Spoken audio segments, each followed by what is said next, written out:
CIET NCERT द्वारा प्रस्तुत है कक्षा 8 की सामाजिक विज्ञान की पाठ्य पुस्तक सामाजिक एवं राजनीतिक जीवन 3। प्रस्तुत है इस पुस्तक का अध्याय 7। इसका शीर्षक है हाशियाकरण की समझ। तो आइए अब सुनते हैं अध्याय 7, पृष्ठ 78, इकाई 4। इस पृष्ठ पर महिलाओं को न्याय दिलाने के मुद्दे पर कई महिलाएं प्रदर्शन करती हुई एक चित्र में देखी जा सकती हैं। पृष्ठ 79, शिक्षकों के लिए समानता एक मूल्य भी है और अधिकार भी। इसे हमने सामाजिक एवं राजनीतिक जीवन किताब की श्रृंखला में समझने का प्रयास किया है। इन सालों के दौरान हमने समानता की अवधारणात्मक समझदारी को और पुख्ता बनाया है। हमने औपचारिक समानता और वस्तुगत समानता के बीच फर्क स्पष्ट करते हुए वस्तुगत समानता की दिशा में बढ़ने की जरूरत को समझा है। कक्षा 7 की पुस्तक में दी गई कांता की कहानी इस बात का उदाहरण है। हमने इस बात को भी रेखांकित किया कि समानता को समझने के लिए असमानता के अनुभव और उसकी अभिव्यक्ति पर ध्यान देना भी जरूरी होता है। इस प्रकार हमने डॉक्टर अंबेडकर और ओम प्रकाश वाल्मीकि के बचपन के अनुभवों के माध्यम से भेदभाव और असमानता के आपसी संबंधों की पड़ताल की है। संसाधनों तक पहुंच असमानता के कारण किस तरह प्रभावित होती है, इस बात को हमने शिक्षा तक महिलाओं की पहुंच के उदाहरण से समझने का प्रयास किया है। रस सुंदरी देवी और रुकैया बेगम के लेखन से हमें अंदाजा मिलता है कि इस अवरोध को दूर करने के लिए औरतें किस तरह संघर्ष करती हैं। हमने संविधान में दिए गए मूल अधिकार का बार बार जिक्र किया है। इनके माध्यम से हम इस बात पर जोर देना चाहते हैं कि समानता तथा प्रतिष्ठा का विचार भारत में लोकतंत्र के संचालन के लिए महत्वपूर्ण है। इस इकाई में हाशियाकरण या मुख्य धारा से अलग थलग पड़ जाने की अवधारणा के जरिए इस बात पर और बारीकी से ध्यान दिया गया है कि असमानता से विभिन्न समूहों और समुदायों पर किस तरह के असर पड़ते हैं। इस इकाई में आदिवासी, मुसलमान और दलित इन 3 समूहों पर खास ध्यान दिया गया है। इन 3 समूहों को इसलिए चुना गया क्योंकि इन तीनों समूहों के हाशियाकरण के कारण अलग-अलग हैं और कई बार उन्हें यह हाशियाकरण अलग-अलग रूपों में अनुभव होता है। इस इकाई को पढ़ाते हुए ये चेष्टा होनी चाहिए कि विद्यार्थियों को उन कारकों को पहचानने में मदद मिले जो हाशियाकरण को बढ़ाने में योगदान देते हैं। साथ ही विद्यार्थियों को हाशिए पर डाल दिए गए तबकों को पहचानने और उनके दर्द को समझने के भी योग्य बनाया जाना चाहिए। आपको चाहिए कि आप बच्चों को अपने इलाके में इन हाशियाई समुदायों को पहचानने में मदद दें। अध्याय 7 में हम आदिवासी और मुस्लिम समुदायों के अनुभवों पर ध्यान देंगे। अध्याय 8 में इस बात पर चर्चा की गई है कि सरकार और स्वयं इन समूहों ने विभिन्न संघर्षों के जरिए अपने हाशियाकरण को दूर करने के लिए किस तरह कोशिशें की हैं। सरकार इस स्थिति से निपटने के लिए कानून बनाती है और इन समुदायों को लाभ पहुंचाने के लिए कई नीतियां और योजनाएं लागू करती है। इस इकाई में हमने आंकड़ों, कविताओं, चित्रकथा पट्ट, केस स्टडी इत्यादि कई तरह के शैक्षणिक साधनों का इस्तेमाल किया है।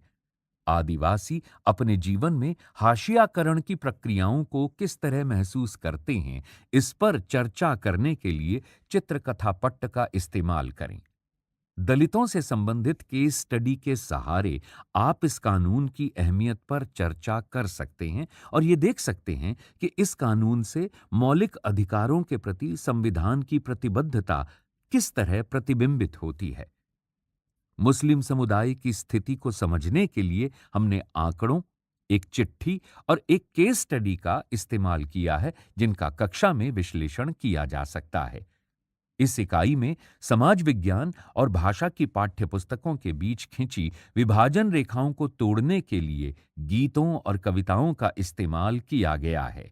इस बहाने हम ये भी कहना चाहते हैं कि विभिन्न समुदायों की रोजाना की जिंदगी में इस तरह का फर्क नहीं होता। वैसे भी न्याय के संघर्षों ने ऐसे अनेक अविस्मरणीय गीतों और कविताओं को जन्म दिया है जिन्हें पाठ्य पुस्तकों में प्रायः जगह नहीं मिल पाती। इस अध्याय में कई ऐसे मुद्दे हैं जो कक्षा के भीतर तीखी बहस खड़ी कर सकते हैं। बच्चे इन मुद्दों से अवगत भी हैं, लिहाजा हमें इन बातों पर चर्चा करने के परिपक्व और संतुलित रास्ते ढूंढने होंगे। आपको ये सुनिश्चित करने के लिए इन चर्चाओं में अहम भूमिका निभानी है कि कोई भी बच्चा या बच्चों का समूह भेदभाव का शिकार महसूस न करे, किसी को मजाक का पात्र बनने या चर्चाओं में अप्रासंगिक हो जाने का बोध न हो। पृष्ठ 80। सामाजिक रूप से हाशिए पर होने का क्या मतलब होता है? आप कॉपियों के जिन पन्नों पर लिखते हैं, उनकी बाईं ओर खाली जगह होती है जहां आमतौर पर लिखा नहीं जाता है। उसे पन्ने का हाशिया कहा जाता है। कुछ ऐसा ही समाज में भी होता है। हाशियाई का मतलब होता है कि जिसे किनारे या हाशिए पर ढकेल दिया गया हो। ऐसे में वो व्यक्ति चीजों के केंद्र में नहीं रहता। ये एक ऐसी चीज है जिसको आपने अपनी कक्षा या खेल के मैदान में भी कभी ना कभी महसूस किया होगा।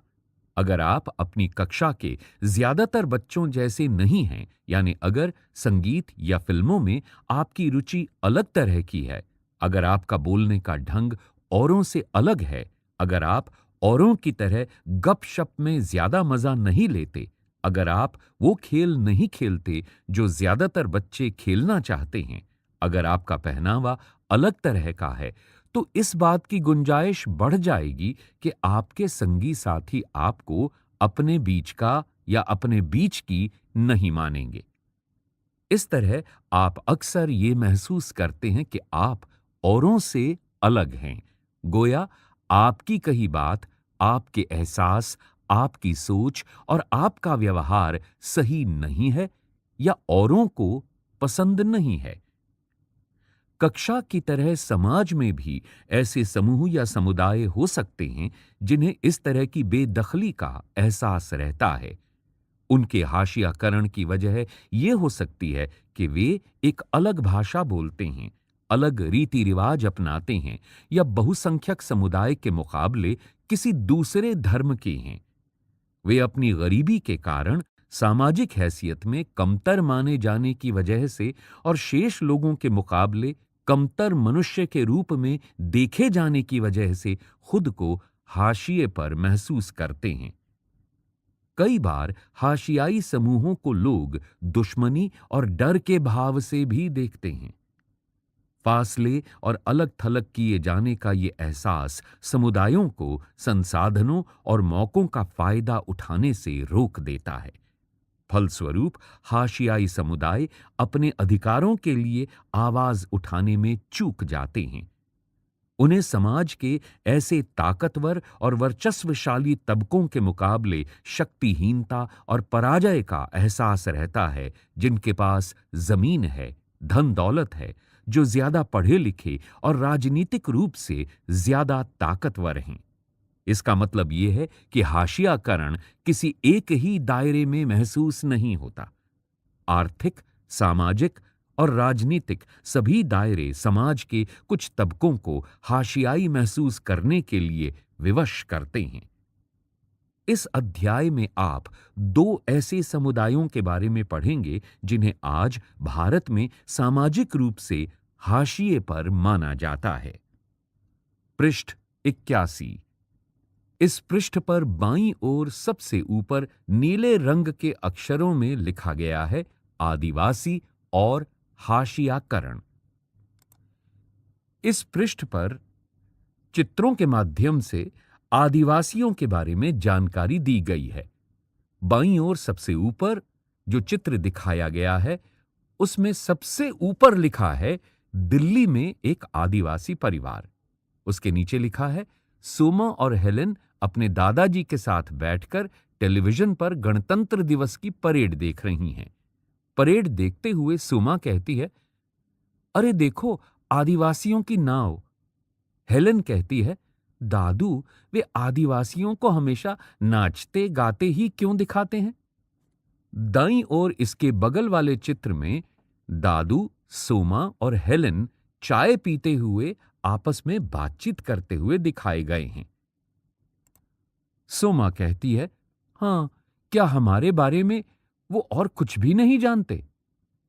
दादाजी उत्तर देते हुए कहते हैं, सही कहा तुमने। आदिवासियों की दुनिया बहुत समृद्ध है। ज्यादातर लोगों को इस बात का कुछ पता ही नहीं है।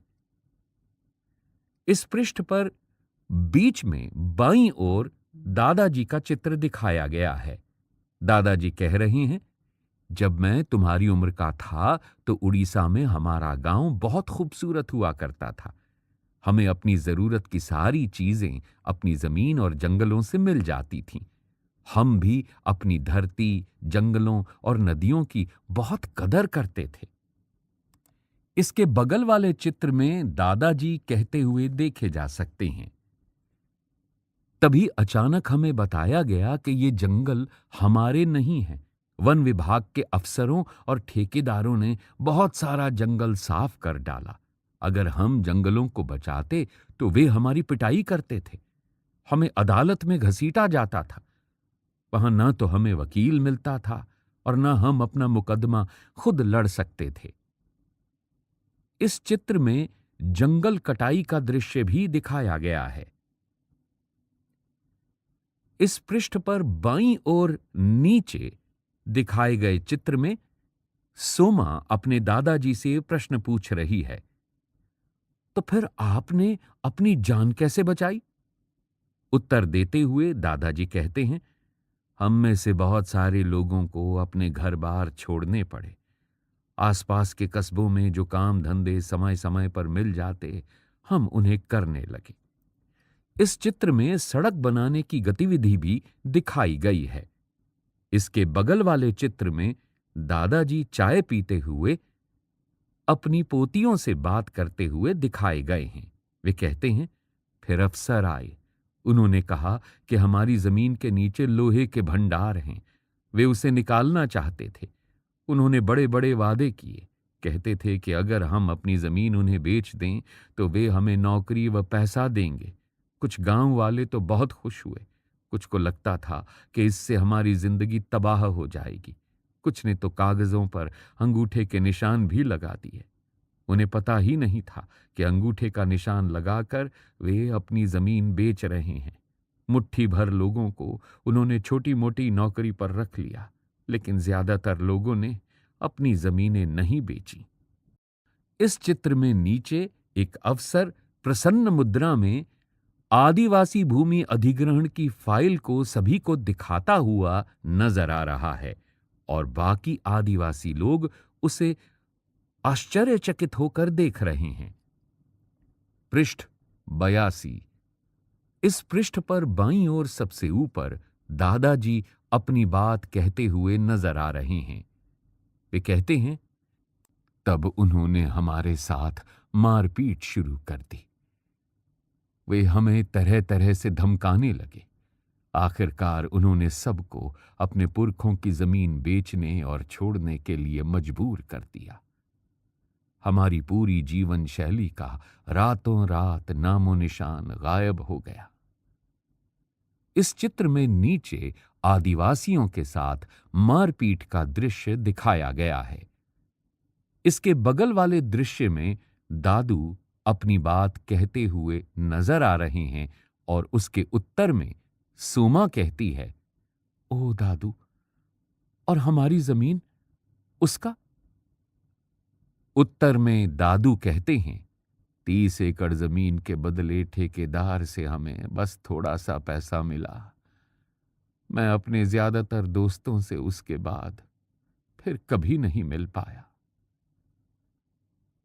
इस चित्र में नीचे आदिवासियों का अपने गांव से पलायन दिखाया गया है।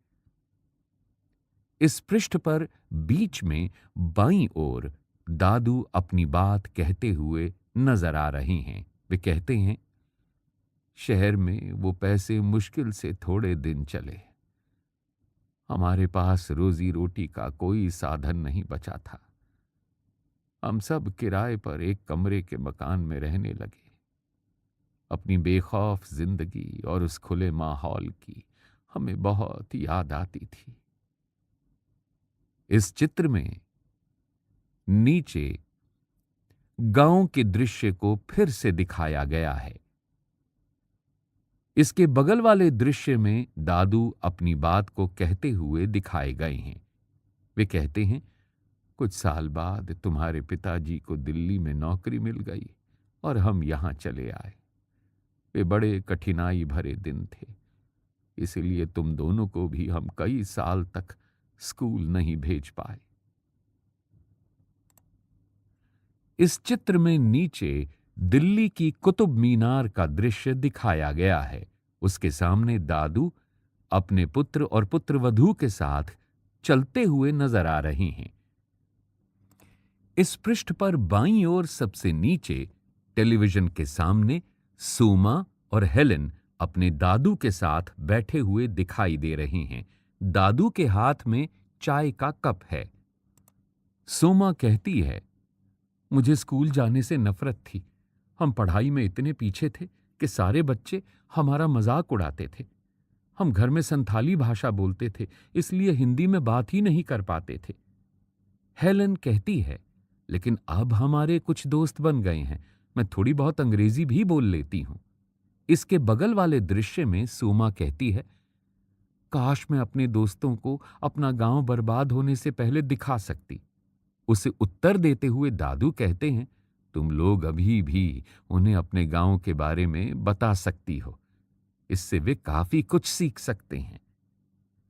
हेलेन कहती है, एक दिन मैं अपनी यानी आदिवासियों की कहानी पर एक फिल्म बनाऊंगी। पृष्ठ 83।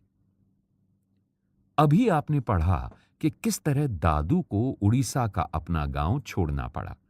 दादू की कहानी हमारे देश के लाखों आदिवासियों की कहानी से मिलती जुलती है। इस समुदाय के हाशियाकरण के बारे में आप इस अध्याय में और विस्तार से पढ़ेंगे। आदिवासी कौन लोग हैं? आदिवासी शब्द का मतलब होता है मूल निवासी।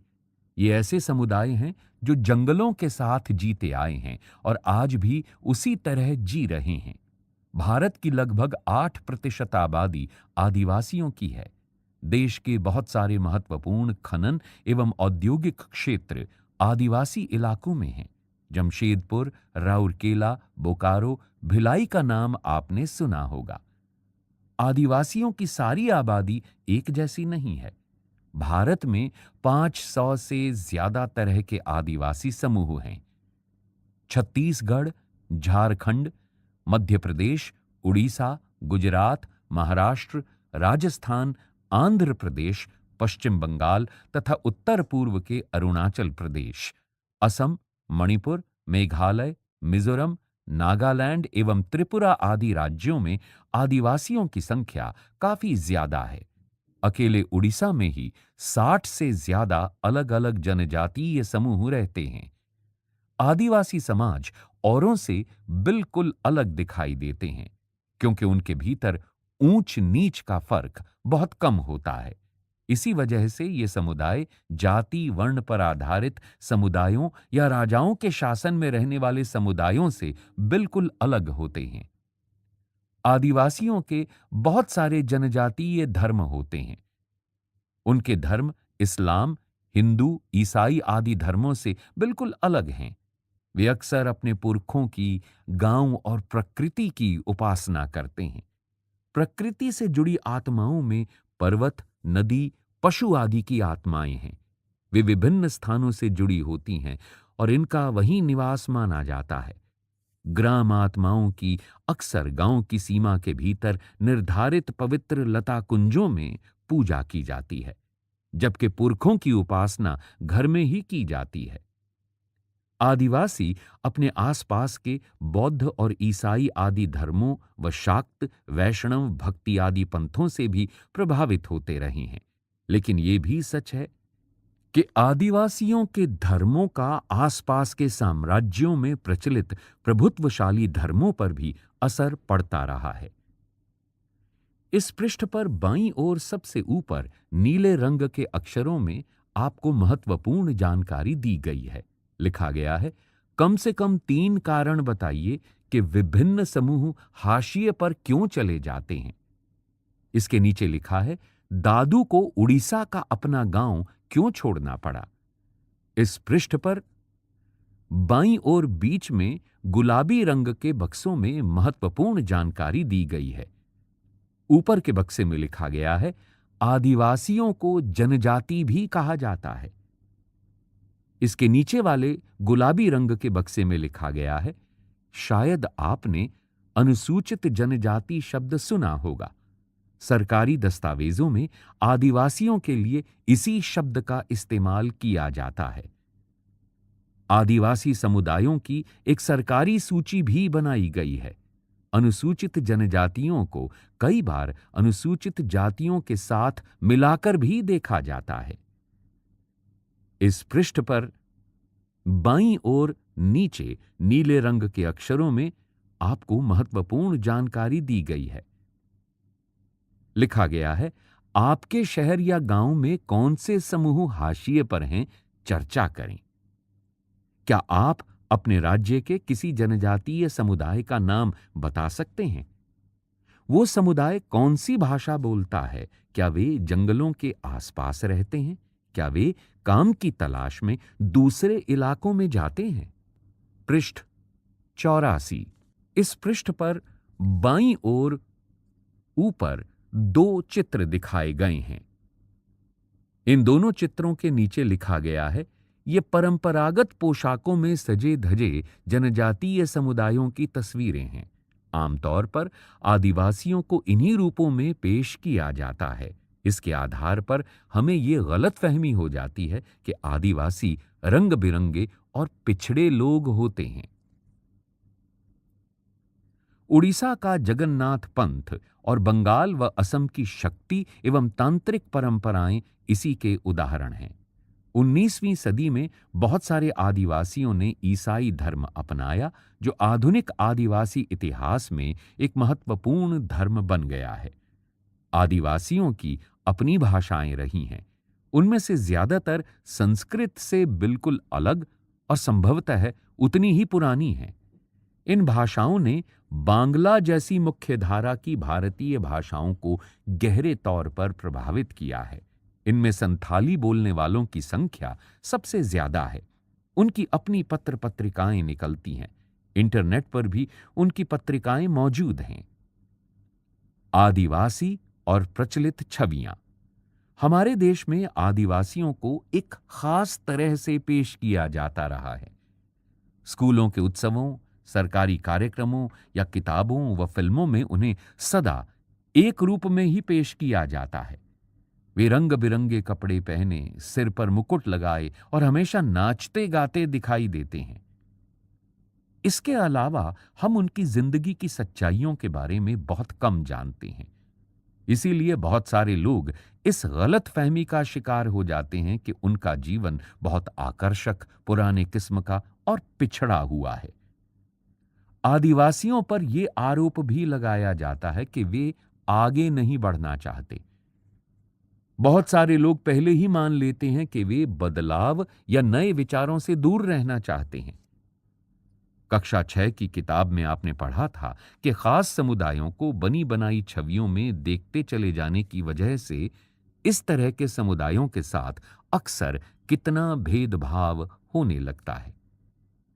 आदिवासी और विकास। जैसा कि आपने इतिहास की अपनी पाठ्यपुस्तक में पढ़ा है, भारत में तमाम साम्राज्यों और सभ्यताओं के विकास में जंगलों का बहुत गहरा महत्व रहा है।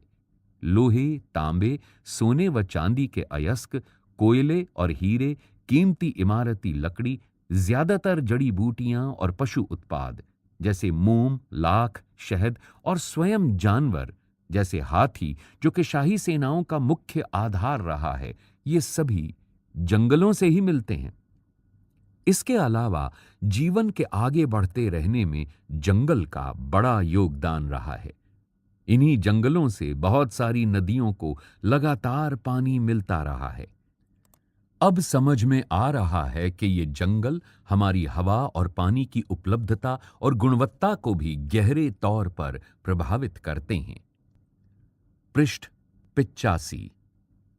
19वीं सदी के आखिर तक हमारे देश का बड़ा हिस्सा जंगलों से ढका हुआ था और कम से कम 19वीं सदी के मध्य तक तो इन विशाल भूखंडों का आदिवासियों के पास जबरदस्त ज्ञान था। इन इलाकों में उनकी गहरी पैठ थी, उनका जंगलों पर पूरा नियंत्रण भी था। इसीलिए आदिवासी समुदाय बड़ी-बड़ी रियासतों और रजवाड़ों के अधीन नहीं रहे, बल्कि बहुत सारे राज्य वन संसाधनों के लिए आदिवासियों पर निर्भर रहते थे। ये तस्वीर आदिवासियों की प्रचलित छवि से बिल्कुल अलग है। आज उन्हें हाशिए और शक्तिहीन समुदाय के रूप में देखा जाता है। औपनिवेशिक शासन से पहले आदिवासी समुदाय शिकार और चीजें बीन कर आजीविका चलाते थे। वे एक जगह ठहर कर कम रहते थे। वे स्थानांतरित खेती के साथ साथ लंबे समय तक एक स्थान पर भी खेती करते थे।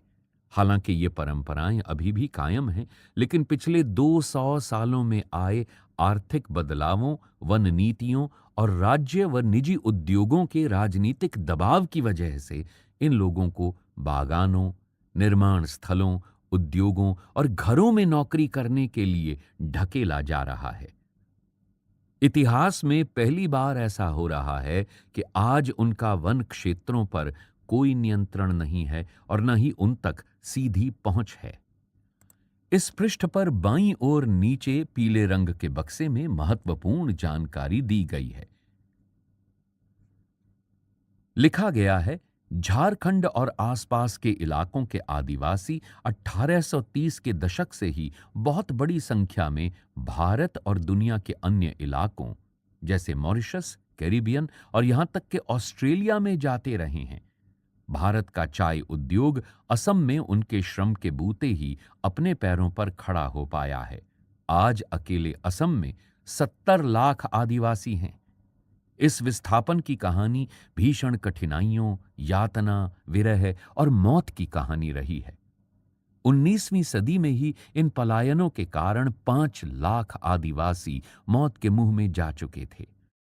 यहां दिया गया गीत आदिवासियों की आकांक्षाओं और असम में उनके वास्तविक हालात की बानगी पेश करता है। लिखा गया है, आओ मिनी असम चलें, हमारे देश में तो बहुत कष्ट हैं। असम की धरती पर मिनी हरियाली से भरे चाय के बागान हैं। सरदार कहता है काम काम, बाबू कहता है उन्हें पकड़ो और इधर लाओ, साहब कहता है मैं तुम्हारी खाल उधेड़ दूंगा। हे जादू राम, तुमने हमें असम भेजकर बड़ा छल किया है। इसका स्रोत है Basu S Jharkhand movement, ethnicity, culture and silence. इस पृष्ठ पर बाईं ओर ऊपर नीले रंग के अक्षरों में आपसे कुछ महत्वपूर्ण प्रश्न पूछे गए हैं। लिखा गया है, आज के भारत में कौन सी धातुएं महत्वपूर्ण हैं, क्यों? वे धातुएं कहां से हासिल होती हैं? क्या वहां आदिवासियों की आबादी है? ऐसे 5 उत्पाद बताइए जो जंगल से मिलते हैं और जिनका आप घर में इस्तेमाल करते हैं। वनभूमि पर ये मांगें किन लोगों से की जा रही हैं? मकानों और रेलवे के निर्माण के लिए इमारती लकड़ी, खनन के लिए वनभूमि, गैर जनजातीय लोगों द्वारा कृषि के लिए वनभूमि का उपयोग, वन्य जीव अभयारण्यों के रूप में सरकार द्वारा आरक्षित जमीन। इन मांगों से जनजातीय समुदायों पर किस तरह असर पड़ता है? इस पृष्ठ पर बाईं ओर नीचे एक चित्र दिखाया गया है जिसमें एक अफसर आदिवासियों से काम लेता हुआ नजर आ रहा है। इसी पृष्ठ पर सबसे नीचे नीले रंग के अक्षरों में आपसे एक प्रश्न पूछा गया है। लिखा गया है, इस कविता में क्या बताने का प्रयास किया जा रहा है? पृष्ठ 86। इस पृष्ठ में सबसे ऊपर खदान का दृश्य दिखाया गया है। इस चित्र के साथ ही इसके बारे में विवरण दिया गया है। लिखा गया है, यह फोटो उड़ीसा के कालाहांडी जिले में स्थित न्यामगिरी पहाड़ी का है। ये डोंगरिया कोंड नामक आदिवासी समुदाय का इलाका है। न्यामगिरी इस समुदाय का पवित्र पर्वत है। एक बड़ी एल्यूमिनियम कंपनी यहां खान और शोधक संयंत्र यानी रिफाइनरी लगाना चाहती है। ये योजना इस आदिवासी समुदाय को विस्थापित कर देगी। इस समुदाय के लोगों ने इस प्रस्तावित योजना का जमकर विरोध किया है। पर्यावरणवादी भी उनका समर्थन कर रहे हैं। सर्वोच्च न्यायालय में कंपनी के खिलाफ मुकदमा भी चल रहा है। इस चित्र के नीचे लिखा गया है, इमारती लकड़ी और खेती व उद्योगों के लिए विशाल वन भूमियों को साफ किया जा चुका है। आदिवासियों के इलाकों में खनिज पदार्थों और अन्य प्राकृतिक संसाधनों की भी भरमार रही है। इसीलिए इन जमीनों को खनन और अन्य विशाल औद्योगिक परियोजनाओं के लिए बार-बार छीना गया है। जनजातीय भूमि पर कब्जा करने के लिए ताकतवर गुटों ने हमेशा मिलकर काम किया है। काफी बार उनकी जमीन जबरन छीनी गई है और निर्धारित प्रक्रियाओं का पालन बहुत कम किया गया है। सरकारी आंकड़ों से पता चलता है कि खनन और खनन परियोजनाओं के कारण विस्थापित होने वालों में 50% से ज्यादा केवल आदिवासी रहे हैं। आदिवासियों के बीच काम करने वाले संगठनों की एक ताजा सर्वेक्षण रिपोर्ट से पता चलता है कि आंध्र प्रदेश, छत्तीसगढ़, उड़ीसा और झारखंड में जो लोग विस्थापित हुए हैं, उनमें से 79% आदिवासी थे। उनकी बहुत सारी जमीन देश भर में बनाए गए सैकड़ों बांधों के जलाशयों में डूब चुकी है। पूर्वोत्तर भारत में उनकी जमीन लंबे समय से सशस्त्र बलों और उनके बीच चलने वाले टकरावों से बिंधी है। इसके अलावा भारत में 101 राष्ट्रीय पार्क, 40,564 वर्ग किलोमीटर में और 543 वन्य जीव अभयारण्य 1,19,776 वर्ग किलोमीटर में हैं। ये ऐसे इलाके हैं जहां मूल रूप से आदिवासी रहा करते थे। अब उन्हें वहां से उजाड़ दिया गया है। अगर वे इन जंगलों में रहने की कोशिश करते हैं तो उन्हें घुसपैठिया कहा जाता है। इस पृष्ठ पर बाईं ओर नीचे गुलाबी रंग के बक्से में महत्वपूर्ण जानकारी दी गई है। लिखा गया है, आदिवासी लगभग 10,000 तरह के पौधों का इस्तेमाल करते हैं। उनमें से लगभग 8,000 प्रजातियां दवाइयों के तौर पर, 325 प्रजातियां कीटनाशकों के तौर पर, 425 प्रजातियां गोंद, रेजिन और डाई के तौर पर और 550 प्रजातियां रेशों के लिए इस्तेमाल की जाती हैं। इनमें से 3,500 प्रजातियां भोजन के रूप में इस्तेमाल होती हैं। जब आदिवासी समुदाय वनभूमि पर अपना अधिकार खो देते हैं तो ये सारी ज्ञान संपदा भी खत्म हो जाती है। अपनी जमीन और जंगलों से बिछड़ने पर आदिवासी समुदाय आजीविका और भोजन के अपने मुख्य स्रोतों से वंचित हो जाते हैं। अपने परंपरागत निवास स्थानों के छिनते जाने की वजह से बहुत सारे आदिवासी काम की तलाश में शहरों का रुख कर रहे हैं। पृष्ठ 87। वहां उन्हें छोटे मोटे उद्योगों, इमारतों या निर्माण स्थलों पर बहुत मामूली वेतन वाली नौकरियां करनी पड़ती हैं। इस तरह वे गरीबी और लाचारी के जाल में फंसते चले जाते हैं। ग्रामीण इलाकों में 45% और शहरी इलाकों में 35% आदिवासी समूह गरीबी की रेखा से नीचे गुजर बसर करते हैं। इसकी वजह से वे कई तरह के अभावों के शिकार हो जाते हैं। उनके बहुत सारे बच्चे कुपोषण के शिकार रहते हैं। आदिवासियों के बीच साक्षरता भी बहुत कम है। जब आदिवासियों को उनकी जमीन से हटाया जाता है तो उनकी आमदनी के स्रोत के अलावा और भी बहुत कुछ है जो हमेशा के लिए नष्ट हो जाता है। वे अपनी परंपराएं और रीति रिवाज गंवा देते हैं जो उनके जीने और अस्तित्व का स्रोत हैं। उड़ीसा में एक रिफाइनरी परियोजना के कारण विस्थापित हुए गोविंद मारन कहते हैं, उन्होंने हमारी खेती की जमीन छीन ली, बस थोड़े से मकान छोड़ दिए हैं। उन्होंने श्मशान भूमि, मंदिर, कुएं, तालाब सब कुछ अपने कब्जे में ले लिया है। अब हम कैसे जिएंगे? जैसा कि आप पढ़ चुके हैं, आदिवासी जीवन के आर्थिक और सामाजिक आयाम एक दूसरे से जुड़े हुए हैं। एक दायरे में होने वाला विनाश दूसरे दायरे को भी प्रभावित करता है। उनके संसाधनों के लिए होने वाली छीना झपटी और विस्थापन की यह प्रक्रिया अक्सर दर्दनाक और हिंसक होती है। इस पृष्ठ पर बाईं ओर सबसे ऊपर नीले रंग के अक्षरों में आपसे एक प्रश्न पूछा गया है। लिखा गया है, आपकी राय में ये बात महत्वपूर्ण क्यों है कि आदिवासियों को भी उनके जंगलों और वनभूमि के इस्तेमाल से संबंधित फैसलों में अपनी बात कहने का मौका मिलना चाहिए? इस पृष्ठ पर बाईं ओर बीच में शीर्षक लिखा गया है, अल्पसंख्यक और हाशियाकरण। इकाई 1 में आपने पढ़ा था कि मौलिक अधिकारों के जरिए हमारा संविधान धार्मिक और भाषाई अल्पसंख्यकों को सुरक्षा प्रदान करता है। आपकी राय में इन अल्पसंख्यक समुदायों को ये सुरक्षाएं क्यों मुहैया कराई जा रही हैं? अल्पसंख्यक शब्द आमतौर पर ऐसे समुदायों के लिए इस्तेमाल किया जाता है जो संख्या की दृष्टि से बाकी आबादी के मुकाबले बहुत कम हैं। लेकिन ये अवधारणा केवल संख्या के सवाल तक ही सीमित नहीं है।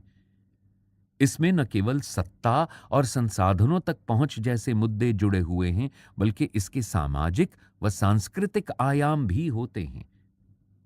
जैसा कि आपने इकाई 1 में पढ़ा था, भारतीय संविधान इस बात को मानता है कि बहुसंख्यक समुदाय की संस्कृति समाज और सरकार की अभिव्यक्ति को प्रभावित कर सकती है।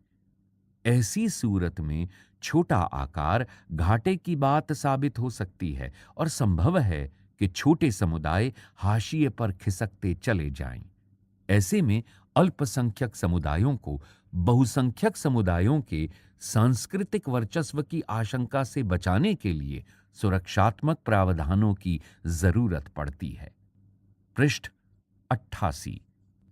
ये प्रावधान उन्हें भेदभाव और नुकसान की आशंका से भी बचाते हैं। कुछ खास परिस्थितियों में छोटे समुदाय अपने जीवन, संपत्ति और कुशल क्षेम के बारे में असुरक्षित भी महसूस कर सकते हैं। असुरक्षा की ये भावना तब और बढ़ सकती है जब अल्पसंख्यक और बहुसंख्यक समुदायों के संबंध तनावपूर्ण होते हैं। संविधान में इन सुरक्षाओं की व्यवस्था इसलिए की गई है कि हमारा संविधान भारत की सांस्कृतिक विविधता की सुरक्षा तथा समानता व न्याय की स्थापना के प्रति संकल्पबद्ध है। जैसा कि आप अध्याय 5 में पढ़ चुके हैं, कानून को कायम रखने और मौलिक अधिकारों को साकार करने में न्यायपालिका एक अहम भूमिका निभाती है। अगर किसी भी नागरिक को ऐसा लगता है कि उसके मौलिक अधिकारों का हनन हो रहा है, तो वो अदालत में जा सकता है। आइए अब इन प्रावधानों की रोशनी में मुसलमानों के संदर्भ में हाशियाकरण को समझें। इस पृष्ठ पर बाईं ओर सबसे ऊपर नीले रंग के अक्षरों में आपसे एक प्रश्न पूछा गया है। लिखा गया है, अल्पसंख्यकों के लिए हमें सुरक्षात्मक प्रावधानों की क्यों जरूरत है?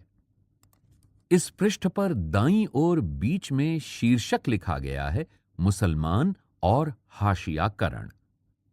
2011 की जनगणना के अनुसार भारत की आबादी में मुसलमानों की संख्या 14.2% है। उन्हें हाशियाई समुदाय माना जाता है क्योंकि दूसरे समुदायों के मुकाबले उन्हें सामाजिक आर्थिक विकास के उतने लाभ नहीं मिले हैं। विभिन्न स्रोतों से ली गई इन तीनों सारणियों से पता चलता है कि मूलभूत सुविधाओं, साक्षरता और सरकारी नौकरियों के हिसाब से मुस्लिम समुदाय की स्थिति कैसी है। यहां दी गई तीनों सारणियों को पढ़कर बताइए कि वे मुस्लिम समुदाय की सामाजिक आर्थिक स्थिति के बारे में क्या कहती हैं। इस पृष्ठ पर सबसे नीचे गुलाबी रंग के बक्से में महत्वपूर्ण जानकारी दी गई है। शीर्षक के रूप में सबसे ऊपर लिखा गया है मूलभूत सुविधाएं 2008-2009। उसके नीचे 4 शीर्षक लिखे गए हैं: धार्मिक समुदाय, पक्का घर, बिजली, नल का पानी। धार्मिक समुदाय के नीचे सबसे पहले लिखा गया है हिंदू। उसके सामने पक्का घर के नीचे लिखा गया है 65.4। बिजली के नीचे लिखा गया है 75.2। नल का पानी के नीचे लिखा गया है 43.7। इसी तरह धार्मिक समुदाय के नीचे दूसरे कॉलम में मुस्लिम लिखा गया है और उसके सामने लिखा गया है पक्का घर 63.8, बिजली 67.5, नल का पानी 35.8। ईसाई समुदाय के सामने लिखा गया है पक्का घर 69.3, बिजली 86.2, नल का पानी 48.0। इसी तरह से सिख समुदाय के सामने लिखा गया है पक्का घर 91.3, बिजली 96.0, नल का पानी 49.3। इसका स्रोत है India human development report 2011 toward social inclusion, Oxford university press for institute of applied man power research, योजना आयोग, भारत सरकार, नई दिल्ली, पृष्ठ 346, 389, 392।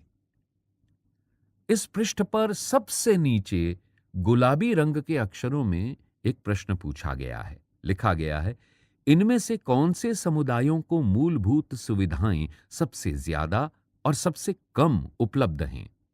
पृष्ठ 89। इस पृष्ठ पर सबसे ऊपर गुलाबी रंग के बक्से में महत्वपूर्ण जानकारी दी गई है।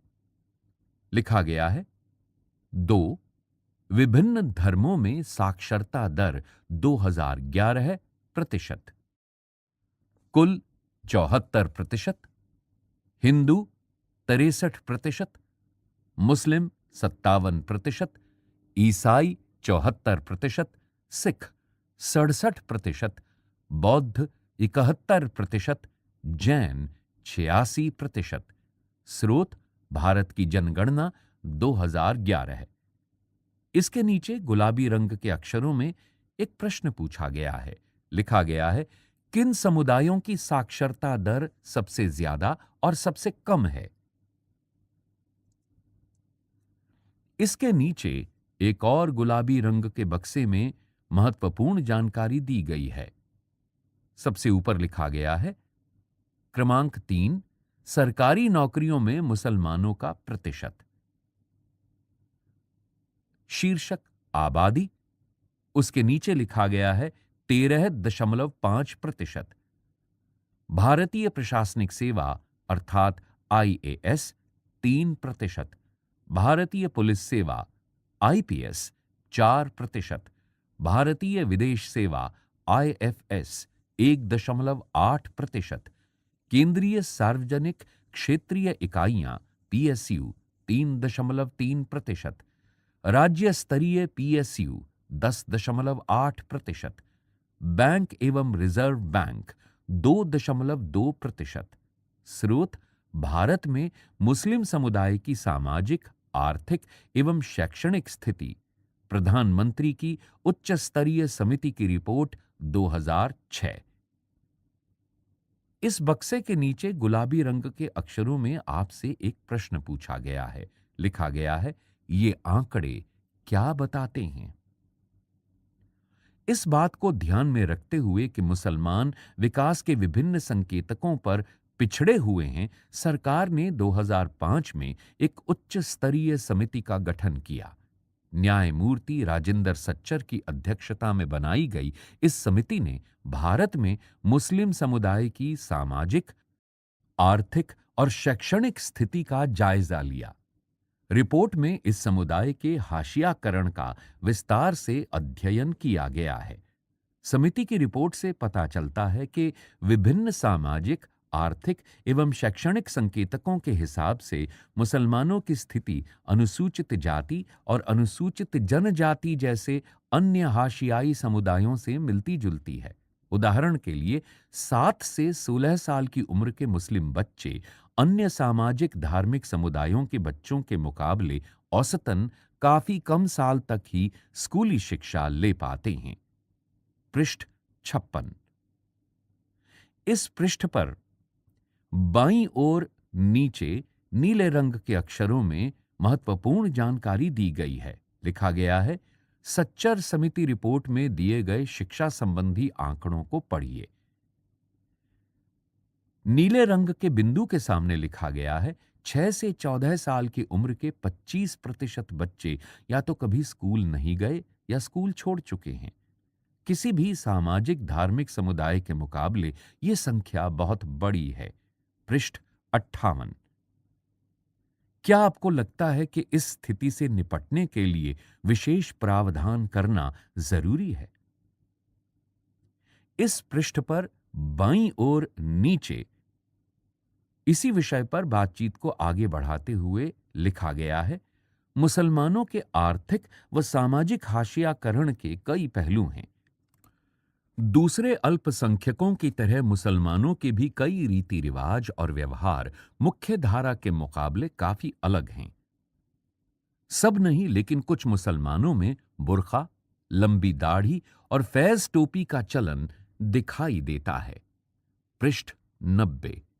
बहुत सारे लोग सभी मुसलमानों को इन्हीं निशानियों से पहचानने की कोशिश करते हैं। इसी कारण अक्सर उन्हें अलग नजर से देखा जाता है। कुछ लोग मानते हैं कि वे हम बाकी लोगों जैसे नहीं हैं। अक्सर यही सोच उनके साथ गलत व्यवहार करने और भेदभाव का बहाना बन जाती है। कक्षा 7 में आपने पढ़ा था कि किस तरह अंसारी परिवार को किराए पर मकान ढूंढने में मुश्किल आ रही थी। मुसलमानों के इसी सामाजिक हाशियाकरण के कारण कुछ स्थितियों में वे जिन इलाकों में पहले से रहते आए हैं वहां से निकलने लगे हैं, जिससे अक्सर उनका गेटोआइजेशन होने लगता है। कभी-कभी यही पूर्वाग्रह घृणा और हिंसा को जन्म देता है। इस पृष्ठ पर बाईं ओर ऊपर एक चित्र दिखाया गया है। इसमें प्रदर्शन करती हुई कुछ मुस्लिम महिलाएं दिखाई गई हैं। उनके हाथ में एक तख्ती है जिस पर अंग्रेजी में लिखा गया है, stop attack on Muslims women's rights. इस फोटो के नीचे लिखा गया है, मुस्लिम महिलाएं भारत में महिला आंदोलन का एक महत्वपूर्ण हिस्सा रही हैं। इस पृष्ठ पर बीच में पीले रंग के बक्से में महत्वपूर्ण जानकारी प्रदान की गई है। लिखा गया है, मैं एक मुस्लिम बहुल क्षेत्र में रहती हूं। कुछ दिन पहले रमजान के दौरान वहां कुछ गड़बड़ी हुई जिसने जल्दी ही सांप्रदायिक रूप ले लिया। मैं और मेरा भाई पड़ोस में ही इफ्तार की एक दावत में गए थे। मैंने परंपरागत कपड़े यानी सलवार कमीज पहनी थी। मेरा भाई शेरवानी पहने था। घर लौटने पर हमें कहा गया कि हम अपने कपड़े बदलकर जीन्स और टी शर्ट पहन लें। अब जबकि सब कुछ ठीक है तो मुझे हैरत होती है कि हमें कपड़े बदलने के लिए क्यों कहा गया और मुझे ये बात अजीब क्यों नहीं लगी। क्या हमारे पहनावे से हमारी पहचान पता चल जाती है और क्या यही पहचान सारे खतरों और भेदभाव की जड़ है? Any A Farooqui. इस पृष्ठ पर नीचे गुलाबी रंग के अक्षरों में एक प्रश्न पूछा गया है। लिखा गया है, उपरोक्त निबंध आपकी ही उम्र की एक बच्ची ने लिखा है। आपकी राय में वो क्या कहने का प्रयास कर रही है? इस पृष्ठ पर पीले रंग के बक्से के नीचे लिखा गया है। इस अध्याय के उपरोक्त भाग में हमने देखा कि मुसलमानों के आर्थिक और सामाजिक हाशियाकरण के बीच गहरा संबंध है। इसी अध्याय में पीछे आपने आदिवासियों की स्थिति के बारे में भी पढ़ा। 7वीं कक्षा में आप भारत में औरतों की असमान स्थिति के बारे में पढ़ चुके हैं। इन सारे समूहों के अनुभवों से पता चलता है कि हाशियाकरण एक जटिल परिघटना है जिससे निपटने के लिए कई तरह की रणनीतियों, साधनों और सुरक्षाओं की जरूरत है। इसका मतलब है कि संविधान द्वारा परिभाषित अधिकारों और इन अधिकारों को साकार करने वाले कानूनों व नीतियों की रक्षा में हम सभी की बराबर जिम्मेदारी बनती है। इनके बिना न तो हम उस विविधता की रक्षा कर पाएंगे जो हमारे देश को एक अनूठी छटा देती है, और न ही समानता के प्रति राज्य की प्रतिबद्धता को साकार कर पाएंगे। पृष्ठ 91। निष्कर्ष। इस अध्याय में हमने ये समझने का प्रयास किया है कि हाशियाई समुदाय होने का क्या मतलब होता है। हमने विभिन्न हाशियाई समुदायों के अनुभवों के जरिए इस बात को समझने का प्रयास किया है। इन समुदायों के हाशिए पर रह जाने के अलग अलग कारण हैं। प्रत्येक समुदाय इसको अलग अलग तरह से महसूस भी करता है। हमने ये भी देखा है कि हाशियाकरण का संबंध अभाव, पूर्वाग्रह और शक्तिहीनता के एहसास से जुड़ा हुआ है। हमारे देश में कई और भी हाशियाई समुदाय हैं। दलित भी इसी तरह का एक समुदाय है। इस समुदाय के बारे में हम अगले अध्याय में विस्तार से पढ़ेंगे। हाशियाकरण से कमजोर सामाजिक हैसियत ही नहीं पैदा होती, बल्कि शिक्षा व अन्य संसाधनों तक पहुंच भी बराबर नहीं मिल पाती है। इसके बावजूद हाशियाई समुदायों का जीवन भी बदला जा सकता है और बदलता है। कोई भी हमेशा एक ही तरह से हाशिए पर नहीं रहता। अगर हम हाशियाकरण के इन उदाहरणों पर ध्यान दें तो पाएंगे कि इन दोनों समुदायों के पास भी संघर्ष और प्रतिरोध का एक लंबा इतिहास रहा है। हाशियाई समुदाय अपनी सांस्कृतिक विशिष्टता को बनाए रखना चाहते हैं और साथ ही अधिकारों, विकास व अन्य अवसरों में बराबर का हिस्सा चाहते हैं। अगले अध्याय में आप जानेंगे कि विभिन्न समूहों ने इस हाशियाकरण का सामना किस तरह किया है। इस पृष्ठ पर बाईं ओर एक बच्चे का चित्र दिखाया गया है जिसके हाथ में एक स्लेट है और उसके नीचे लिखा गया है, सच्चर समिति रिपोर्ट ने मुसलमानों के बारे में प्रचलित दूसरी गलतफहमियों को भी उजागर कर दिया है। आमतौर पर माना जाता है कि मुसलमान अपने बच्चों को सिर्फ मदरसों में भेजना चाहते हैं।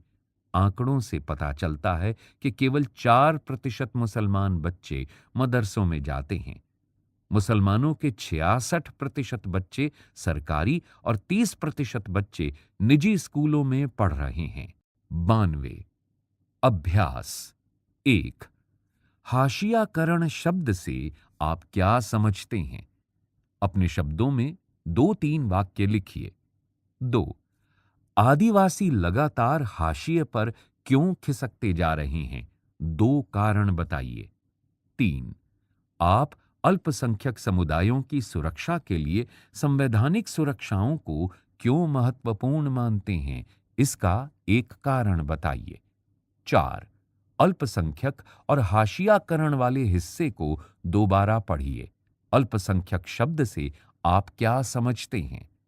5। आप एक बहस में हिस्सा ले रहे हैं जहां आपको इस बयान के समर्थन में तर्क देने हैं कि मुसलमान एक हाशियाई समुदाय है। इस अध्याय में दी गई जानकारियों के आधार पर 2 तर्क पेश कीजिए। 6। कल्पना कीजिए कि आप टेलीविजन पर 26 जनवरी की परेड देख रहे हैं। आपकी एक दोस्त आपके नजदीक बैठी है। वो अचानक कहती है, इन आदिवासियों को तो देखो, कितने रंग बिरंगे हैं, लगता है सदा नाचते ही रहते हैं। उसकी बात सुनकर आप भारत में आदिवासियों के जीवन से संबंधित क्या बातें उसको बताएंगे? उनमें से 3 बातें लिखें। 7। चित्रकथा पट्ट में आपने देखा कि हेलेन होप आदिवासियों की कहानी पर एक फिल्म बनाना चाहती है। क्या आप आदिवासियों के बारे में एक कहानी बनाकर उसकी मदद कर सकते हैं? 8. क्या आप इस बात से सहमत हैं कि आर्थिक हाशियाकरण और सामाजिक हाशियाकरण आपस में जुड़े हुए हैं? क्यों? पृष्ठ 93। शब्द संकलन। ऊंच नीच। व्यक्तियों या चीजों की एक क्रमिक व्यवस्था। आमतौर पर ऊंच नीच की सीढ़ी के सबसे निचले पायदान पर वे लोग होते हैं जिनके पास सबसे कम ताकत है। जाति व्यवस्था ऊंच नीच की व्यवस्था है जिसमें दलितों को सबसे नीचे माना जाता है। गेटोइजेशन ये शब्द आमतौर पर ऐसे इलाके या बस्ती के लिए इस्तेमाल होता है जिसमें मुख्य रूप से एक ही समुदाय के लोग रहते हैं। गेटोइजेशन इस स्थिति तक पहुंचने वाली प्रक्रिया को कहा जाता है। यह प्रक्रिया विभिन्न सामाजिक, सांस्कृतिक और आर्थिक कारणों पर आधारित हो सकती है।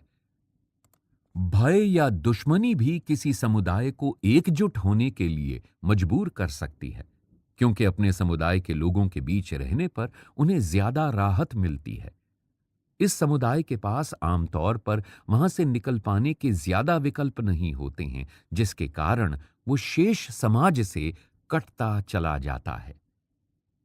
मुख्य धारा कायदे से किसी नदी या जलधारा के मुख्य बहाव को मुख्य धारा कहा जाता है। इस अध्याय में ये शब्द एक ऐसे सांस्कृतिक संदर्भ के लिए इस्तेमाल हुआ है जिसमें वर्चस्वशाली समुदाय के रीति रिवाजों और प्रचलनों को ही सही माना जाता है। इसी क्रम में उन लोगों या समुदायों को भी मुख्य धारा कहा जाता है जिन्हें समाज का केंद्र माना जा रहा है, जैसे बहुधा शक्तिशाली या वर्चस्वशाली समूह। विस्थापित ऐसे लोग जिन्हें बांध, खनन आदि विशाल विकास परियोजनाओं की जरूरतों को पूरा करने के लिए जबरन उनके घर बार से उजाड़ दिया जाता है। कुपोषित ऐसा व्यक्ति जिसे पर्याप्त भोजन या पोषण नहीं मिलता। इसी के साथ इस पुस्तक का अध्याय यहां समाप्त हुआ।